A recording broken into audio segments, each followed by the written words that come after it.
LPU ప్లేస్మెంట్ల రికార్డులు సృష్టిస్తోంది. Final year student 2.5 కోట్ల ప్యాకేజ్ పొందుతున్నారు. 1700 మందికి పైగా LPU స్టూడెంట్స్ 10 లక్షల నుంచి 2.5 కోట్ల ప్యాకేజెస్ పొందారు. విద్యా విప్లవం ప్రారంభమైంది లవ్లీ ప్రొఫెషనల్ యూనివర్సిటీలో. నారావారి మహాభజన ముగిసింది. మహానాడు బ్యానర్ పై చంద్రబాబు లోకేష్ల వీపు గోకించుకునే కార్యక్రమం సజావుగా సాగింది. 3 రోజుల మహానాడులో ఏం చేశారయ్యా అంటే ఆత్మస్తుతి, పరనింద. ఇవి పక్కన పెడితే చంద్రబాబుని ఔరంగజేబు అన్న ఎన్టీఆర్ చేతనే చంద్రబాబును కీర్తించుకునే ఆర్టిఫిషియల్ ఇంటెలిజెన్స్ డ్రామా కూడా నడిపారు. చేస్తే చేశారు కానీ ఇంతటి మహానాడు వేదికపై నందమూరి వంశీకులను ఒక్కరంటే ఒక్కరిని కూడా కూర్చోబెట్టలేదు.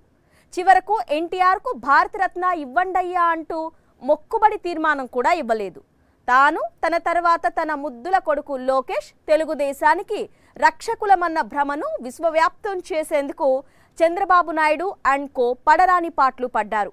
ఎన్టీఆర్ కుటుంబం అన్నది నారావారి రాజకీయ ప్రయోజనాలు పరిరక్షించడానికి మాత్రమే పనికొస్తుంది తప్ప పదవులకు కాదు సుమా అని చంద్రబాబు నాయుడు మరోసారి విజయవంతంగా బలంగా చాటి చెప్పేశారు. మహాదగ. దీనిపైనే ఇవాల్టి మ్యాగజైన్ స్టోరీ. నమ్మక ద్రోహం చేసేవారికి పోటీ పెడితే అందులో చంద్రబాబు నాయుడిని కొట్టేవారే ఉండరు. ఈ విద్యలో ప్రతిభ చూపిన వారికి బిరుదులు ఇవ్వాల్సి వస్తే శ్రీమాన్ చంద్రబాబు నాయుడికి దగా స్టార్ అన్న బిరుదు అతికినట్లు సరిపోతుందంటారు ఆయన టాలెంట్ గురించి తెలిసినవారు. 3 రోజుల మహానాడును అత్యంత ఆర్భాటంగా నిర్వహించిన చంద్రబాబు నాయుడు ఎన్టీఆర్ కుటుంబానికి చేయాల్సిన దగా మరోమారు చేసి చూపించారు. నందమూరి అన్న ఇంటి పేరుతో ఎవరూ వేదికపై కూర్చోకుండా జాగ్రత్తలు తీసుకున్నారు. ప్రతి మహానాడులో నటన కోసమైనా ఎన్టీఆర్కు భారతరత్న ఇవ్వాలని తీర్మానించేవారు. ఈసారి అది లేకుండా చేశారు. ఓవరాల్గా ఎన్టీఆర్కు ఆయన కుటుంబానికి నిలువెత్తు ద్రోహం చేసి మహానాడును ప్రశాంతంగా జరిపించేశారు చంద్రబాబు. తెలుగుదేశం పార్టీ మహానాడు సమావేశాలను అత్యంత ఆర్భాటంగా నిర్వహించారు.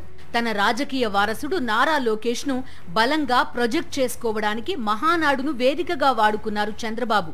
మహానాడు సభల నిర్వహణకు సంబంధించి అన్ని ప్రణాళికలు, వ్యూహాలు తానే అందించిన చంద్రబాబు నాయుడు చాలా పకడ్బందీగా సభలు నిర్వహించారు. ఎంత పకడ్బందీగా అంటే ఎవరి నుంచి తాను తెలుగుదేశం పార్టీని, ముఖ్యమంత్రి పదవిని బలవంతంగా వెనకదారిలో గుంజుకున్నారో ఆ నందమూరి ఇంటి పేరు ఉన్నవారు మహానాడులో ఎక్కడా కనిపించకుండా జాగ్రత్తలు పడ్డారు. వేదిక నెక్కిన వారిలో పార్టీ వ్యవస్థాపకుడు ఎన్టీఆర్ కుటుంబ సభ్యులు ఒక్కరంటే ఒక్కరు కూడా లేరు. ఎన్టీఆర్ కు చంద్రబాబు వెన్నుపోటు పొడిచిన సమయంలో ఆయనకు అండగా నిలిచి కుట్రలో భాగస్వాములైన ఎన్టీఆర్ కొడుకులు కాని కూతుళ్లు కాని మహానాడులో లేరు. ఎన్నికలకు ఏడాదికి పైగా ముందు నారా లోకేష్ యువగళం యాత్ర ఆరంభించినప్పుడు లోకేష్ కు సంఘీభావంగా యాత్రలో పాల్గొన్న నందమూరి తారకరత్న పేరును కూడా మహానాడులో ప్రస్తావించలేదు. లోకేష్ యాత్ర ఆరంభంలోనే ఆ కార్యక్రమంలో పాల్గొని గుండెపోటుతో మరణించారు తారకరత్న. కనీసం ఆయనకు 1 నిమిషం పాటు నివాళి కూడా అర్పించలేదు మహానాడు. చిత్రంగా తన వియ్యంకుడు హిందూపురం ఎమ్మెల్యే నందమూరి బాలయ్య కూడా మహానాడుకు హాజరు కాలేదు. ఎన్టీఆర్ కు వెన్నుపోటు పొడిచిన కొత్తలో చంద్రబాబు నాయుడు ఎన్టీఆర్ పైనే ఎదురుదాడి చేశారు. ఎన్టీఆర్ కు అసలు నైతిక విలువలు లేవని మీడియాకు ఇచ్చిన ఇంటర్వ్యూల్లో విమర్శించారు. తన జేబు మీడియా ఈనాడులో ఎన్టీఆర్ ను అవమానించేలా కార్టూన్లు వేయించారు. చాలా కాలం పాటు పార్టీలో ఎన్టీఆర్ ఆనవాళ్లు లేకుండా చేశారు. అయితే ఆ తర్వాత తనకు జనాకర్షణ లేదని తెలుసు కాబట్టి ఎన్టీఆర్ బొమ్మను వాడుకుంటూ వస్తున్నారు. అప్పుడప్పుడు ఎన్టీఆర్ కు భారతరత్న ఇవ్వాలని తీర్మానిస్తూ ఆ తర్వాత ఆ అంశాన్ని అటకెక్కించేస్తూ వస్తున్నారు చంద్రబాబు. చిత్రంగా ఈసారి ఎన్టీఆర్ కు భారతరత్న ఇవ్వాలన్న తీర్మానం కూడా మహానాడు వేదికపై చేయలేదు. నిజానికి ఇప్పుడు కేంద్రంలోని బీజేపీతో టీడీపీ అధికారాన్ని పంచుకుంటోంది. ఎన్టీఆర్ కు భారతరత్న అవార్డు ఇప్పించదలుచుకుంటే ఇంతకన్నా మంచి అవకాశం మరోటి ఉండదు. ఇంత మంచి ఛాన్స్ ఉన్నా చంద్రబాబు నాయుడు ఈ మహానాడులోనూ ఎన్టీఆర్ కు భారతరత్న ఇవ్వాలన్న తీర్మానం చేయకపోవడం ఆయన అసలు అజెండా ఏంటనేది చాటి చెబుతోందంటున్నారు రాజకీయ విశ్లేషకులు. మహానాడు ఆరంభంలో ఎన్టీఆర్ విగ్రహానికి ఓ దండ వేసి చేతులు దులుపుకున్నారు చంద్రబాబు. అలా దండ వేసినందుకు ప్రతిగా ఎన్టీఆర్ చేత తనని పొగిడించుకున్నారు. మా అల్లుడు వెరీ గుడ్డు అంటూ స్వర్గలోకంలో ఉన్న ఎన్టీఆర్ చంద్రబాబు అక్కడితో ఆగలేదు. తెలుగుదేశం తొలి ఎన్నికల్లో ఎన్టీఆర్ కిలో 2 రూపాయలకే బియ్యం పథకాన్ని మేనిఫెస్టోలో పెట్టారు. ఎన్నికల్లో గెలిచి దాన్ని అమలు చేశారు. ఎన్టీఆర్ కు వెన్నుపోటు పొడిచిన చంద్రబాబు ఆ పథకాన్ని ఎత్తేశారు. అదే కాదు, ఎన్టీఆర్ హయాంలోని సంక్షేమ పథకాలన్నింటికీ తూట్లు పొడిచారు. అందుకే చంద్రబాబును ఎన్టీఆర్ ఔరంగజేబు అని పిలిచారు. నాడు సాక్షిగా మరోసారి దగా చేశారు. అందరినీ దూరం పెట్టి ఒక అజెండా ప్రకారం వ్యవహరించారు. చివరకు ఎన్టీఆర్ ను మరోసారి మోసం చేశారని రాజకీయ విశ్లేషకులు అంటున్నారు. అవసరం వస్తే ఎవరినైనా సరే ఫుల్లుగా వాడేసుకో, అవసరం తీరాక కూరలో కరేపాక్లా తీసిపారేసాయి అన్న ఫిలాసఫీని నమ్ముకొని రాజకీయాలు చేస్తున్నారు చంద్రబాబు నాయుడు. తన రాజకీయ ప్రయోజనాలు కాపాడేందుకు, తన ఎదుగుదల కోసమే నందమూరి వంశం పుట్టిందని చంద్రబాబుకు నమ్మకం. అందుకే ఆ కుటుంబాన్ని అడ్డగోలుగా వాడేసుకున్నారు. ఎవ్వరినీ వదిలిపెట్టలేదు. చివరకు ఏ ఒక్కరిని పక్కన పెట్టుకోకుండా అందరినీ తీసి పక్కన పెట్టారు. దట్ ఈజ్ దగా స్టార్ చంద్రబాబు. బతికున్న వారినే కాదు, తన కారణంగా క్షోభపడి చనిపోయిన ఎన్టీఆర్ను కూడా మరోసారి మోసం చేయగలిగిన ఘనుడు కూడా బాబే. మహానాడులో అదే చేశారు. మహానాడు వేదికగా పార్టీ శ్రేణులకే కాదు, రాష్ట్ర ప్రజలకు నందమూరి వంశానికి ఒక బలమైన సంకేతమిచ్చారు చంద్రబాబు నాయుడు. తెలుగుదేశం అంటే నారా, నారా అంటేనే తెలుగుదేశం. తనకు ఓపిక ఉన్నంత కాలం తాను, తన తర్వాత తన సుపుత్రుడు నారా లోకేషే రాజులు. ఈ విషయంపై క్లారిటీతో నడుచుకుంటేనే టీడీపీలో చోటు ఉంటుంది, లేదంటే అంతే సంగతులు. చిత్తగించవలెను. ఒకప్పుడు మహానాడు అంటేనే ఎన్టీఆర్ గుర్తుకు వచ్చేవారు. ఎన్టీఆర్ అనగానే టీడీపీ గుర్తుకు వచ్చేది. 2 రూపాయల కిలో బియ్యం జ్ఞప్తికి వచ్చేది. సంక్షేమ పథకాలు స్ఫురణకు వచ్చేవి. భోలాతరం నిష్కల్మషత్వం గుర్తుకు వచ్చేవి. చంద్రబాబు నాయుడి కబ్జాతో టీడీపీలో ఇవన్నీ మాయమైపోయాయి. అసలు టీడీపీని స్థాపించినప్పుడు చంద్రబాబు నాయుడు దాన్ని చాలా తక్కువగా అంచనా వేశారు. తనకు అవకాశం ఇస్తే ఎన్టీఆర్ పైనే పోటీ చేసి ఓడిస్తాను అని ప్రగల్భాలు పలికారు.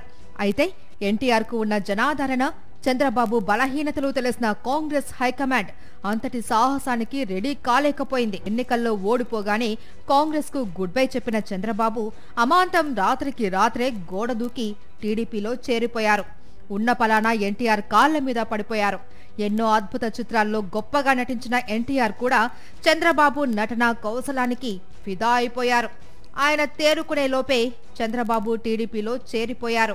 ఎంత కాదనుకున్నా ఇంటల్లుడాయే, తప్పు తెలుసుకుని కాళ్ల మీద పడ్డాడాయే. సరేలే అని భోలా ఎన్టీఆర్ బాబును క్షమించేసి టీడీపీలో కీలక పదవి ఇచ్చారు. ఆ తప్పే తనను పాతాళానికి తొక్కేస్తుంది అని ఆ క్షణంలో ఎన్టీఆర్ కు తెలియదు, కనీసం ఊహించనూ లేదు. 1994 ఎన్నికల తర్వాత మంచి దుర్ముహూర్తం చూసుకొని చంద్రబాబు ఎన్టీఆర్ వెన్నుపోటుకు కత్తిని సిద్ధం చేసుకున్నాడు. ఆ కత్తికి పదును పెట్టే బాధ్యతను ఎన్టీఆర్ గారాల తనయ పురంధేశ్వరి తీసుకున్నారు. తండ్రికి వెన్నుపోటు పొడుస్తున్న చంద్రబాబుకు ఎన్టీఆర్ తనయలు అండగా నిలిచారు. ఇలా ఎన్టీఆర్ గొంతు కోయడానికి ఆయన కుటుంబ సభ్యుల నుంచే సహకారం సంపాదించగలిగిన క్రూరాతి దేవాంతకుడు చంద్రబాబు నాయుడు. వెన్నుపోటులో సహకరిస్తే తోడల్లుడు దగ్గుబాటికి డిప్యూటీ సీఎం పదవి ఇస్తాను అన్నారు చంద్రబాబు. పాపం, దగ్గుబాటి అది నిజమే అని నమ్మి మామకు ద్రోహం చేశారు. ఎన్టీఆర్ తనయలు హరికృష్ణ, బాలకృష్ణలను కూడా తన టీంలో చేర్చుకోగలిగాడు బాబు. అందరూ కలిసి వయసు మీద పడిన అమాయక ఎన్టీఆర్ను సింహాసనంపై నుంచి గెంటేశారు. వెన్నుపోటు ఎపిసోడ్ పూర్తి కాగానే చంద్రబాబు నాయుడు చాలా పకడ్బందీగా వ్యవహరించారు. డిప్యూటీ సీఎం పదవి ఇస్తాను అన్న దగ్గుబాటిని తనంతట తానుగా పార్టీ వీడేలా చేసుకున్నారు. ఆ తర్వాత నందమూరి హరికృష్ణను వదిలించుకొని ఆయన సొంత పార్టీ పెట్టుకునేలా చేశారు. దగ్గుబాటి వెంకటేశ్వరరావుతో పాటే పురంధేశ్వరిని వదిలించుకున్నారు. బాలయ్యను తన వియంకుడిగా చేసుకుని జీవితాంతం తన జేబులో ఉండేలా చేసుకున్నారు. ఇలా ఎన్టీఆర్ కుటుంబ సభ్యులందర్నీ తన రాజకీయ ప్రయోజనాల కోసం చక్కగా వాడుకున్న చంద్రబాబు ఒక్కొక్కరుగా అందర్నీ దూరం పెట్టి నమ్మక ద్రోహాల్లో ఛాంపియన్ గా నిరూపించుకున్నారు. 2 జనరేషన్లే కాదు, ఆ తర్వాతి తరాన్ని వదిలిపెట్టలేదు. హరికృష్ణ తనయుడు జూనియర్ ఎన్టీఆర్ ను 2009 అసెంబ్లీ ఎన్నికల్లో శుభ్రంగా వాడేశారు చంద్రబాబు. రాష్ట్రమంతటా సుడిగాలి పర్యటనలు చేసిన జూనియర్ ఎన్టీఆర్ తనకే సాధ్యమైన వాగ్ధాటితో ఆకట్టుకున్నారు. అయితే ఆ ఎన్నికల అనంతరం చంద్రబాబు నాయుడు జూనియర్ ఎన్టీఆర్ ను నెమ్మదిగా పక్కన పెట్టేశారు. ఎందుకంటే పార్టీలో జూనియర్ పేరు ప్రతిష్టలు పెరిగిపోవడంతో తన కుమారుడు లోకేష్ డమ్మీగా మిగిలిపోతాడు అని బాబు భయపడ్డారు. అందుకే లోకేష్ కోసం జూనియర్ ఎన్టీఆర్ రాజకీయ భవిత్యాన్ని బలి తీసుకున్నారు. ఎన్టీఆర్ మరో మనవుడు మోహన్ కృష్ణ తనయుడు తారకరత్నను పార్టీకి వాడుకున్నారు. ఎన్నికల్లో టీడీపీ తరపున విస్తృతంగా ప్రచారం చేసిన తారకరత్న 2023లో నారా లోకేష్ తలపెట్టిన యువగలం యాత్ర ప్రారంభోత్సవంలోనూ పాల్గొన్నారు. అయితే ఆ కార్యక్రమంలోనే పాపం తారకరత్న గుండెపోటుతో కుప్పకూలిపోయారు. ఆస్పత్రికి తరలించగా అక్కడ తుది శ్వాస విడిచారు. పార్టీ కోసం, లోకేష్ కోసం అంత త్యాగం చేసిన తారకరత్నను కూడా మహానాడులో గుర్తు చేసుకోలేదు. చంద్రబాబు కాకపోయినా లోకేష్ అయినా తారకరత్న ప్రస్తావన తీసుకువచ్చి నివాళి అర్పించి ఉంటే బాగుండేది అని టీడీపీ నేతలే అంటున్నారు. హరికృష్ణను కావాల్సినంత కాలం వాడుకొని ఆ తర్వాత దూరం పెట్టేసిన చంద్రబాబు చివరకు హరికృష్ణ రోడ్డు ప్రమాదంలో మరణిస్తే ఆ విషాద సమయంలోనూ తెలంగాణలో బీఆర్ఎస్ పార్టీతో పొత్తు కోసం ప్రయత్నించి పరువు తీసుకున్నారు. చంద్రబాబు వైఖరితోనే హరికృష్ణ తనయులు కూడా విసిగిపోయారని అంటారు. అయితే అటు కళ్యాణ్ రామ్ కానీ ఇటు జూనియర్ ఎన్టీఆర్ కానీ ఇంతవరకు దీనిపై ఎలాంటి వ్యాఖ్యలు చేయలేదు. తెలంగాణలో టీడీపీకి అంత సీన్ లేదు అని తెలిసిన తర్వాత కూడా చంద్రబాబు నాయుడు నందమూరి వంశాన్ని వదిలిపెట్టలేదు. హరికృష్ణ తనయ సుహాసిని ఏపీలో టికెట్ కోసం ప్రయత్నిస్తే గెలిచే అవకాశాలు ఏమాత్రం లేని తెలంగాణ నుంచి పోటీ చేయించారు. ఆ ఎన్నికల్లో సుహాసిని ఓటమి చెంది పరువు తీసుకున్నారు. నందమూరి వంశం మొత్తం నారా వారి రాజకీయ ప్రయోజనాల కోసమే పుట్టిందని, వారిని వాడుకుని వదిలేసే హక్కును ఆ దేవుడే తనకు కట్టబెట్టాడు అని చంద్రబాబు నమ్ముతున్నారు. దాన్నే ఈ మహానాడులోనూ కొనసాగించారు.